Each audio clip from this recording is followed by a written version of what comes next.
It's your boy Carcino here, and this is continuing on from the 50 Cent versus LL Cool J situation. I already explained to you, so in case you just seeing this video, go back to the playlist, The Truth Behind Hip Hop Beefs, on my page.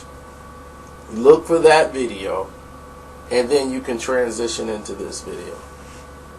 And for those who are already caught up to speed with what's going on, shall I continue? Let's go to the beginning. When Jay-Z first came in the game and was doing his songs, and he started making songs like Can I Live or In My Lifetime, they were patterned to be LL Cool J-ish type of songs. Like, he had to have something that the ladies could appeal to, and for those who are going to the clubs. And LL made that cool to do.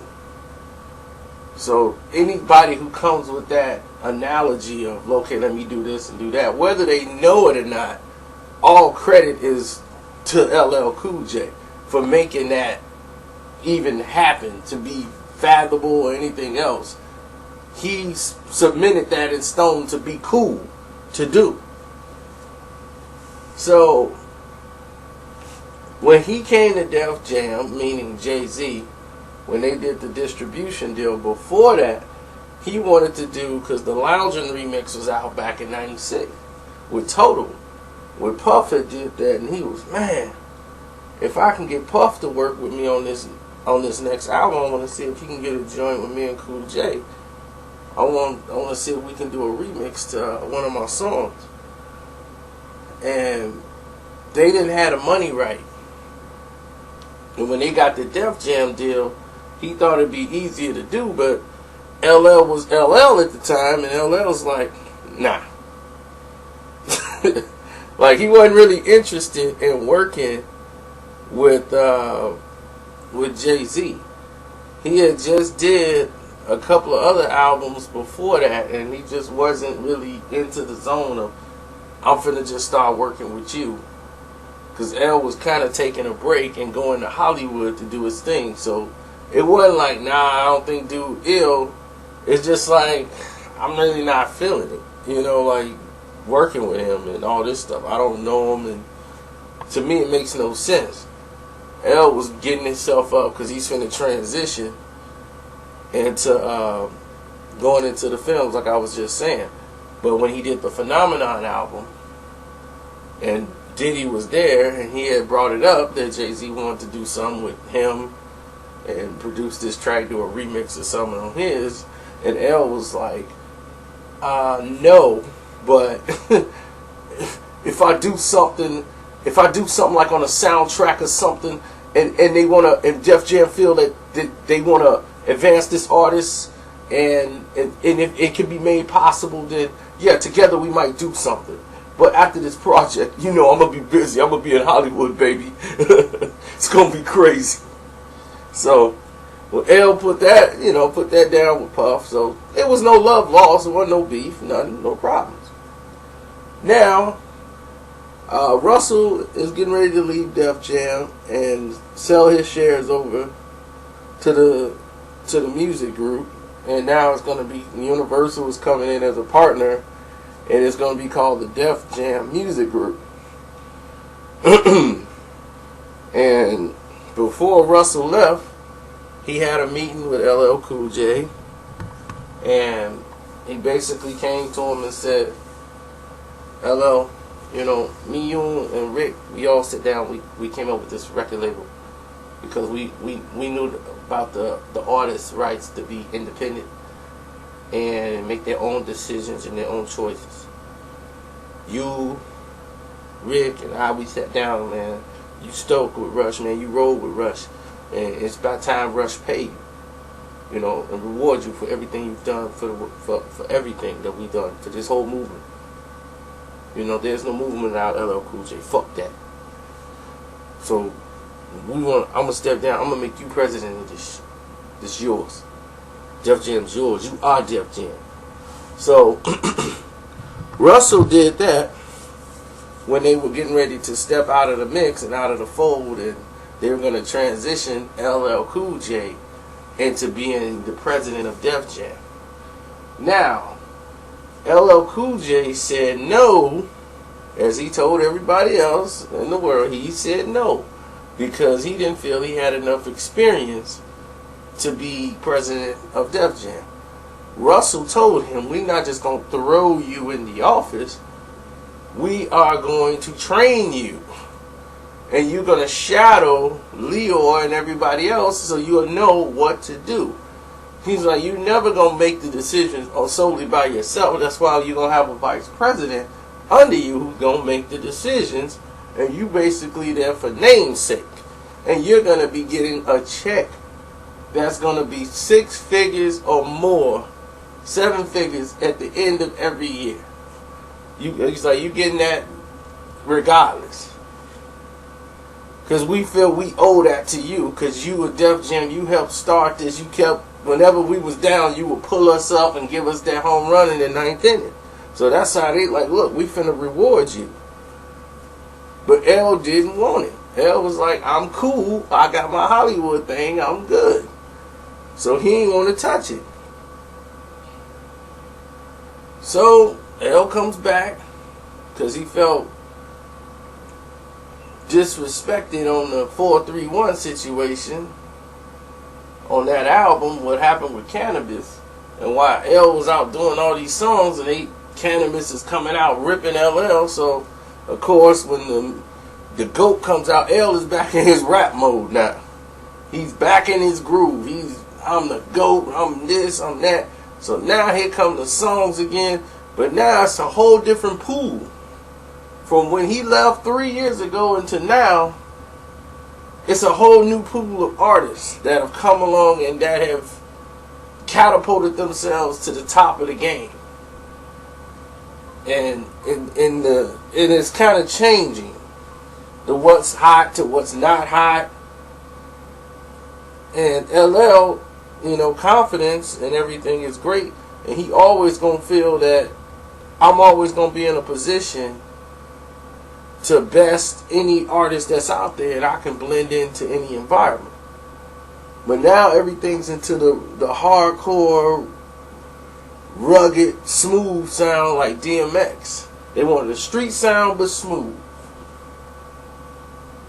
Because X can be rough for the brothers, but then still be smooth for the ladies. So all of this is going down. L fits right in because he was like, I know X, I know these people, Jay-Z's here. And Jay's coming out every year. Now, Jay paid tribute to LL. Never met him. Never sat down, met with him, anything. But he paid tribute to LL on his tours when he did the remix to I Need Love on his tours. When he was doing his final album back in 2004 and everything. And even when they announced that they were going to make Jay-Z president of Def Jam, Leo and them was leaving and they was finna make Jay-Z the man. So when that happened and they made Jay-Z president of Def Jam, everybody was like, oh, okay, man, this is a good look. Jay's president.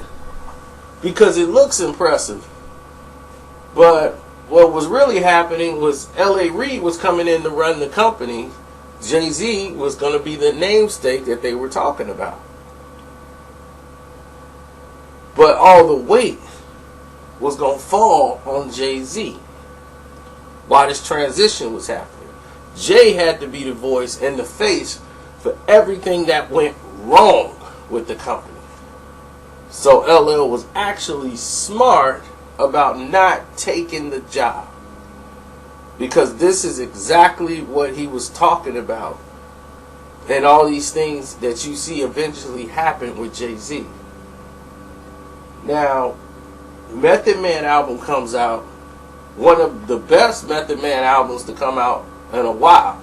After the Tikal prequel just broke my heart of how bad it was. Meth's new album makes up for all of it. And I said, oh man, this album's hot. never promoted.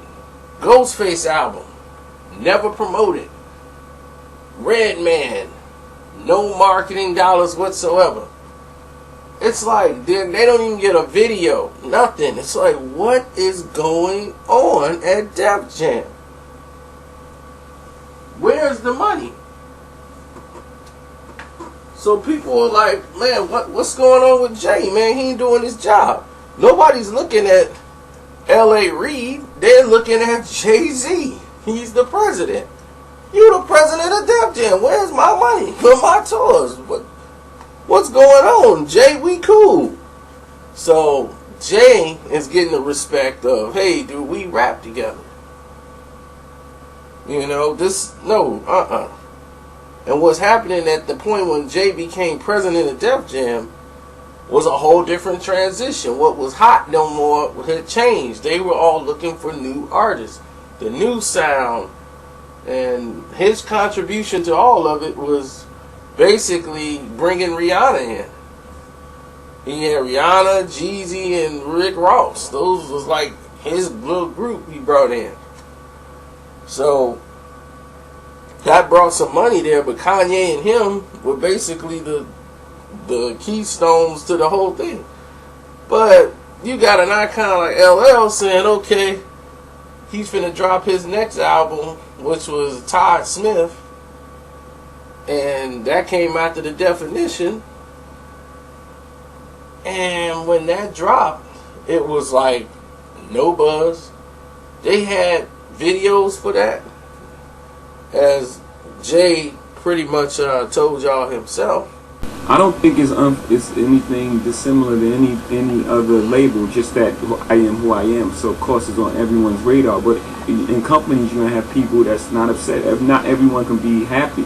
You know what I'm saying? But you got your Kanye's, Mariah, Jeezy, Rick Ross, Rihanna, Neo, and all these people that's, as well as all our Rock Killers and Fall Out Boy, all these people that's very happy with what's going on. I mean, you just can't please everybody, especially when you got over 70 artists. It's just the way it is. But of course, because I am who I am, it seems, it's magnified. But my I share the same problem as Jimmy, as Sylvia, as anybody else. But the difference is Jimmy is not going to be accused of a conflict of interest. You're an artist as well. Yeah, but I don't run. I mean, Def Jam is I'm not like, it's not like I'm not the only person there. It's a company, right? As well. Leo wasn't the only person at Def Jam. There's Leo, and there's Russell, there was Rick in the early days. So there's L.A. Reid, who's one of the most accomplished music men, of our generation. Right. That's in the building. So I mean, there's incredible record people in the building. It's not really a conflict of interest. Yeah, I mean, we did a what we believe to be an incredible job with the LL project, and it just didn't take off. So what do you think went wrong? I don't know. Maybe when we went for the record at radio, we could have went top 40 first and foremost. But that's how records usually start. They start urban, then they go top 40. You don't right. usually go for a record top 40. But maybe we should have did something outside of the box and went top 40 with his record. That's the only place I could see there was a stagger. I mean, we had the 2 videos shot before we went to holiday break. Before his album came out, we had 2 videos shot. One with J-Lo in it. So, I mean. Did you like the album? Yeah, I thought it was cool. Some marketing dollars went into LL Cool J's project. But L don't think it was promoted right. Not that it wasn't marketed. Like, you did put the money up for the videos, but it's a difference in just putting up stuff for videos and promoting it and pushing it out right. And when LL was disgruntled about it, how quickly his album fell out, first thing he did was lash out at Jay-Z and his inability to do his job. Bottom line, my job is simple. I need my records promoted. People have to understand that when they talk about LL, you're talking about 24 years. Okay. Not 12. Not 12. And when you talk about LL, you're talking about 1984 and me starting the label. You know what I'm saying? Me, Russell, and Rick actually sitting there starting Def Jam. So I'm not like I don't begrudge nobody their success and anything that's happening in their lives.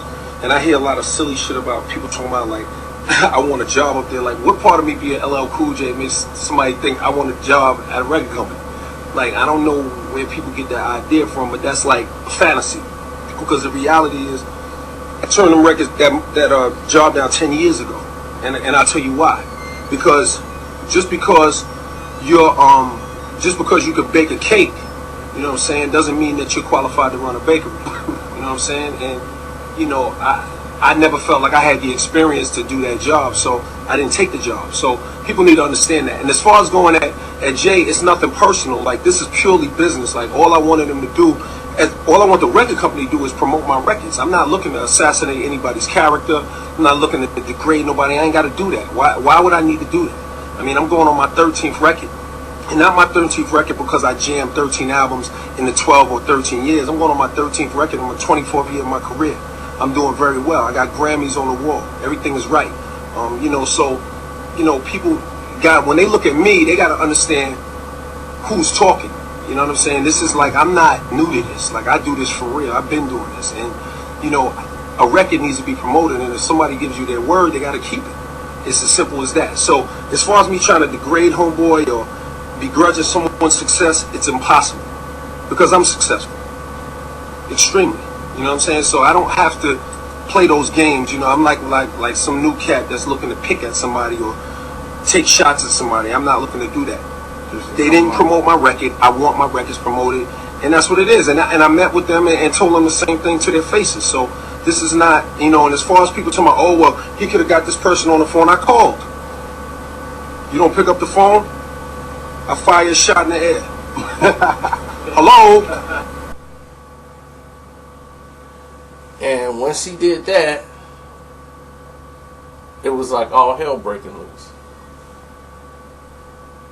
And so LL, 50 Cent, you know, that's how 50 got involved and did his part on what he did. Was like, hey, you know, let me bridge this thing together and we could probably get some work out of it and do something positive and still get that final album, you know, hopefully it's with G-Unit, the Aftermath, and everybody else. And Eminem is one of the biggest fans of LL Cool J there is. He grew up listening to Mama Said Knock You Out. That was his album. 1990. Rockin' Mama Said Knock You Out. Used a lot of LL style in his early rhymes. You know, with his friends that he used to rap with. This is his icon. He called up the radio station once they had LL Cool J in there because he wanted to meet LL Cool J. He had never met LL. And he came down personally to the Shady 4-5 to get LL. They had LL on there so he can come there personally and meet up with LL. One of the only people in the business he never got a chance to meet that he wanted to meet was LL Cool J. Later on, he would go and make a song called The Goop. And I unearthed LL Cool J. But he pulled 50 Cent out of the situation. Said, no, you will not diss LL Cool J. After that song came out, the people still trying to say, no, that wasn't the lyrics. They went and changed those lyrics when they put the lyrics up there. So they don't want nobody to say that's what he said about Cool J. But everybody know that's what he said about Cool J. And, you know, they got that squash. And Jay putting that line in there talking about I'm all ready to go. Because in Jay's heart of hearts, he's really arrogant. And a lot of people don't get it right away. He sends subliminal shots through his conversation. And I'm going to tell y'all a little something. We're going to go to a Jay-Z quote. Now, this is Jay-Z's quote talking about LL's longevity.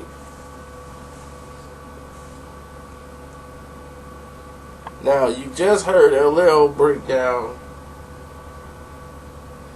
his longevity was like, I'm 20 some plus years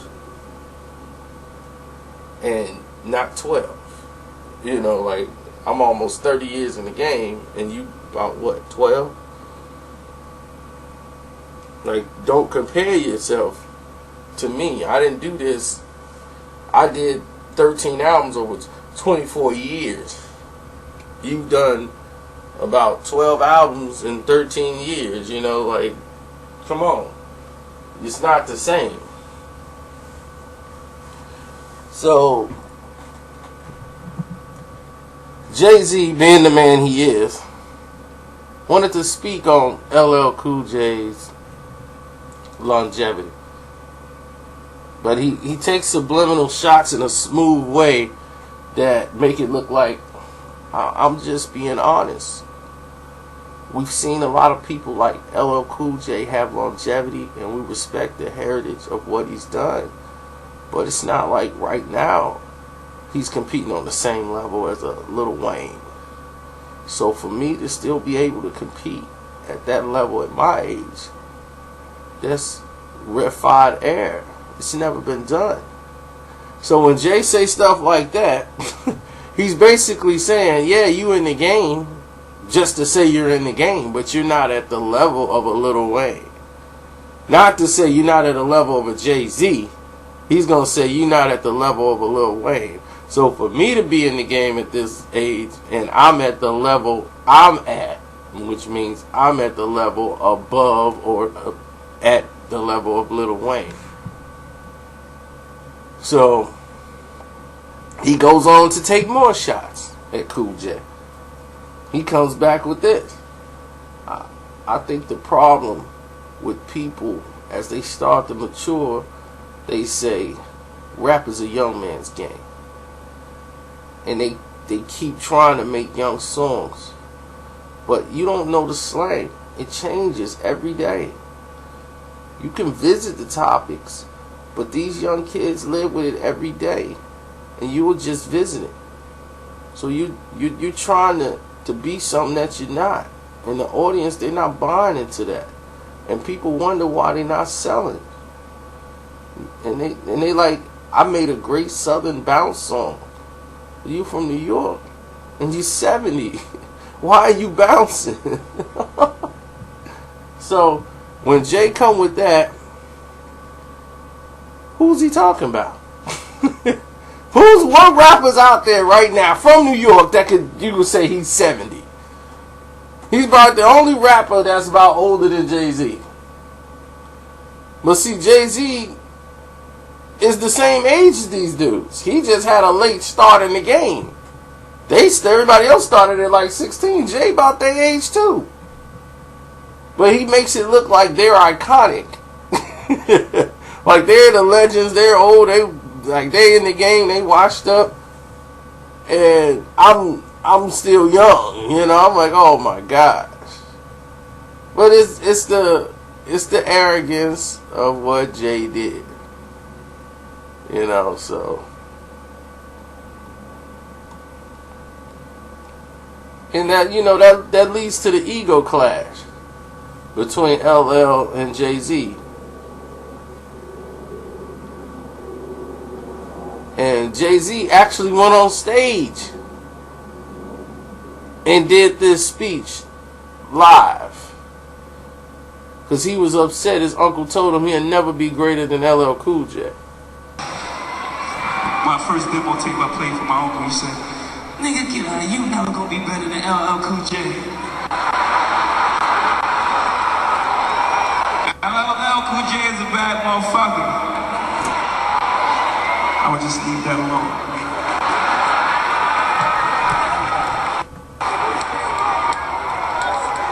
So, don't let anybody put their fears and their insecurity on you. Find out what you're a genius at and then apply yourself.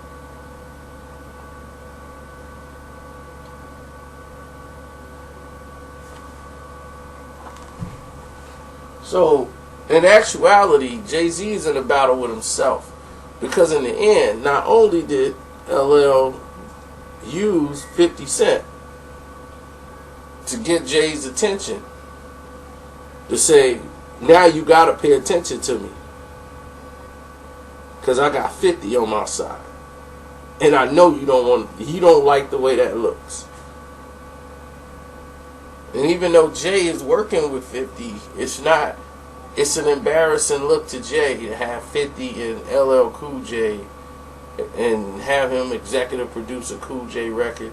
So on Exit 13, they still really didn't do what they were supposed to do, but they gave LL everything he wanted and asked for so that he can get out his deal. They just wanted him to serve his records.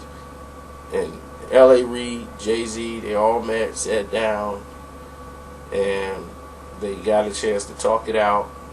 And he explained what was going on with the records, and they apologized to LL Cool J. Like, we apologize because we took the wrong direction with that album. And LL just said, you know what? Because 50 talked to him, and a couple of people talked to him and said, well, the album really wasn't that great. I'm not going to lie to you. You know, a lot of people told him, and then he accepted it. Like, you know what? I really just didn't put out a good enough album. But this next album is the one. And if you don't have LL Cool J Exit 13, go download it on iTunes or whatever and see if you can find it anywhere. I'm a CD guy. I have to get it by Amazon or anywhere else if I go buy CDs, because I can't deal with this new age garbage. All this iTunes, iPhone stuff. I'm not with that. I'm old school, baby. That's the way we roll. I don't switch a phone every year. I keep the same phone for about 3-4 years. As long as I do with everything I needed to do, I'm good. I don't be having 50 million apps. I don't need them. I don't have that much time in the world anyway. But yeah, so that's basically it. Right now, they still take little party shots at each other. They're not friends. They're not cool. It's a respect, you know, for each other. Jay respects what he did for the game, you know, and to have that longevity, period, is something. But of course, he thinks he's better than LL Cool J. And he thinks his legacy is better than LL Cool J and everything else. That's just, Jay's gonna be Jay. You ain't gonna be able to change that. And Cool J, I mean, come on. That's LL Cool J, man. He ain't finna take no backseat to no Jay-Z. And you can't get disrespectful with LL to his face. That's another thing. That's a whole nother thing entirely. If Mr. Z decides that he wants to get, that's not even Jay-Z's game. But LL will definitely smack the shit out of him and punch him in the face if he ever got disrespectful. But Jay's not that kind of guy. He's too smart to make those type of mistakes, especially talking to the press. He's mastered talking to the press and giving them basically nothing but saying something. So to Jay, it's like a rhyme when he talks to the press. I get it because I know what he's doing. So I said, okay, that's what Jay's doing. He's trying to get a message across. And it's just like making a song with him. Everything is wordplay.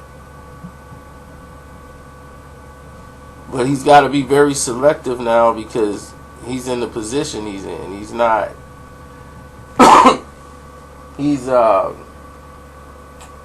Really, he shouldn't even be rapping. He could just do a bar every now, a verse every now and then. But really, what have Jay-Z put out that we gravitated to? I don't remember no brother in the street bumping Picasso, baby. Not to diss the man, because Jay's done a lot. You know, he's done a lot in the game. I had everything from Jay early in his career on mixtapes, Freeze Records. I can't get with that. I got to hit them with a hit them like this. Let me go.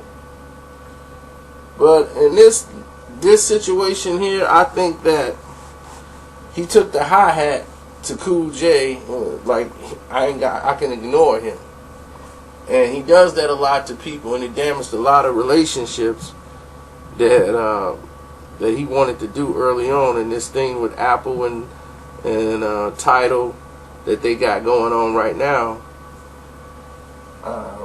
The way it happened, it wasn't launched properly. And they had a bad launch, but they might stable out. I don't know. And, you know, people's like, yeah, and everybody rooting for him to fail. I want him to succeed. I actually want Tidal to do well.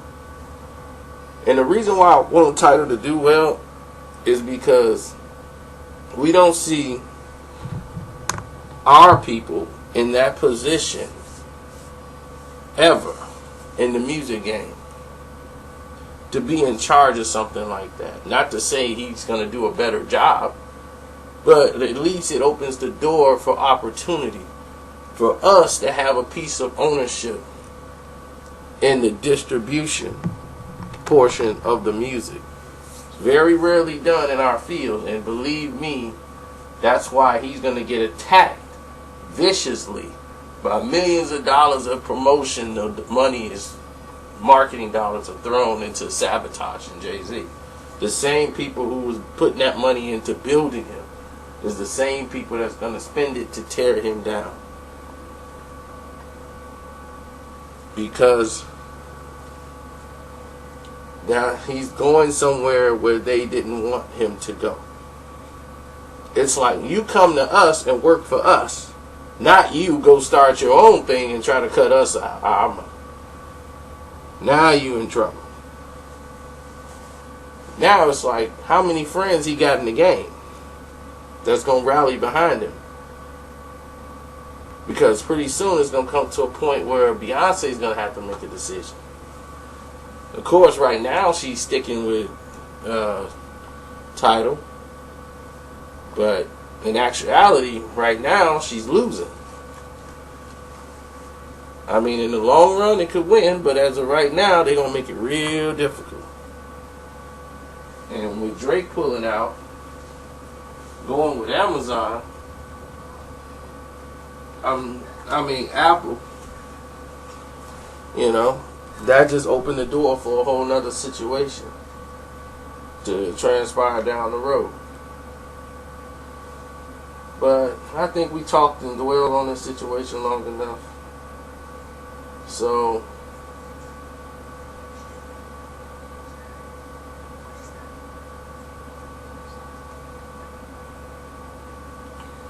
I'm gonna go ahead and eat some food, get some more videos out to you. It's your man Carcino. I'm out. Follow the playlist, The Truth Behind Hip Hop Beefs, and we'll take it further next time.